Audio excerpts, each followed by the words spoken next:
Hi, I'm John McGinn, I'm Robert Delabovi. and we're going to be going over the conflict of whether or not student athletes should be paid in college. We're going to argue that student athletes shouldn't be paid because they already get an extensive amount of perks. And I'm going to be interviewing Rob. I just want to know a little bit of it about the background information that develops this argument.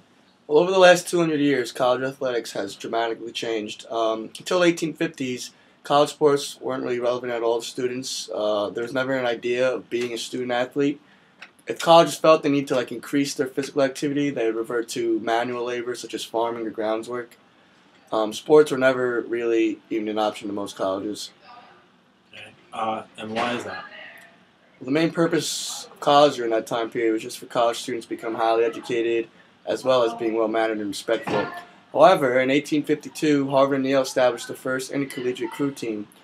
This was actually the first team ever, and following that, many other schools started recognizing that, and they've also made other sport teams, such as in 1891, James Naismith invented basketball at Springfield College in Massachusetts. Years after the birth of college sports, the National Collegiate Athletic Association, or the NCAA, was formed. Um, this association has made an estimated $4.2 billion from fans, television programs, and other partnerships. In present day society, student athletes are awarded scholarships that may even provide them full tuition, money for housing, meal plans, and any other expenses, leaving them with almost no financial responsibilities. So, John, what exactly is the argument you're trying to make? Overall, it is evident that collegiate athletics is competitive in terms of its athletes' ability and its market. Athletes should not be paid for their athletic performance because they receive enough perks as it is. Furthermore, it causes the work ethic of athletes to diminish because the monetary reward makes them feel as if they adequately accomplished all of what they needed, even if they are still considered amateurs in college. Another reason why collegiate athletes shouldn't be paid is because the revenue that it brings to the school, it causes colleges to showcase their athletics with almost as much, and if not more value than their academics.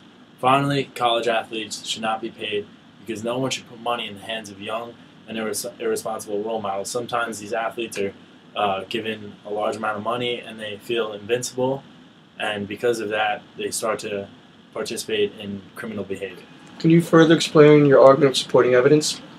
Well, the reason why it's not good for college athletes to be paid is because once collegiate athletes receive benefits in monetary form, they are professionals and no longer amateurs. Although this is true, these payments may give the student athletes false hope because they believe that they will have a reliable and long-lasting career in professional sports. This would explain why college athletes have this unrelenting urge to win and improve their athleticism. They are essentially playing for a career and believe that the monetary payments in college will not only be sustained throughout college, but that their financial success will exponentially increase throughout their adult lives.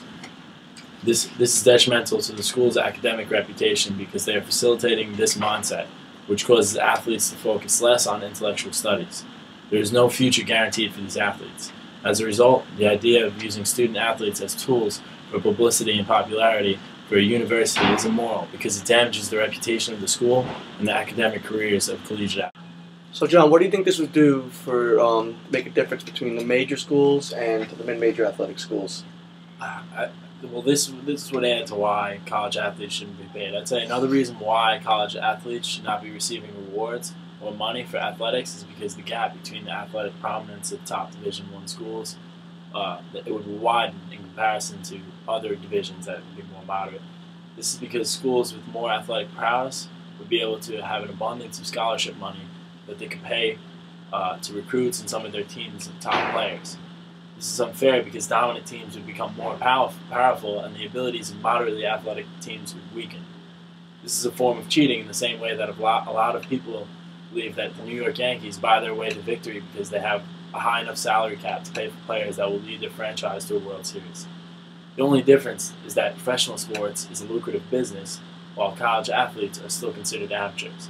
College students still have the uncertainty in whether or not they will make a living from academics or athletics. This is the reason why there is a large amount of money generated from endorsement deals and advertisements of college sports. it is unfair for big companies to reap the benefits of the publicity that college athletes generate.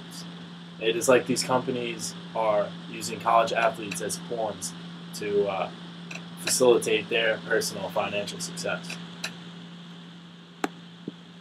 John, do you think that incoming freshmen are going to be more attracted to the prestige through athletics or prestige through academics? So there's another reason why student athletes should not receive money for the amount of their work they put into athletics. It's because the school is the one that showcases their athletics almost to the same extent as their academics. They hold athleticism with almost as much value as they do intellect. The reason why this approach is, for most universities, is that this particular attitude is detrimental to our society because of the fact that it promotes the idea that a career in sports is just as guaranteed as a career in academics. Although people in our country love their sports, these athletic careers are not held by a wide majority of people.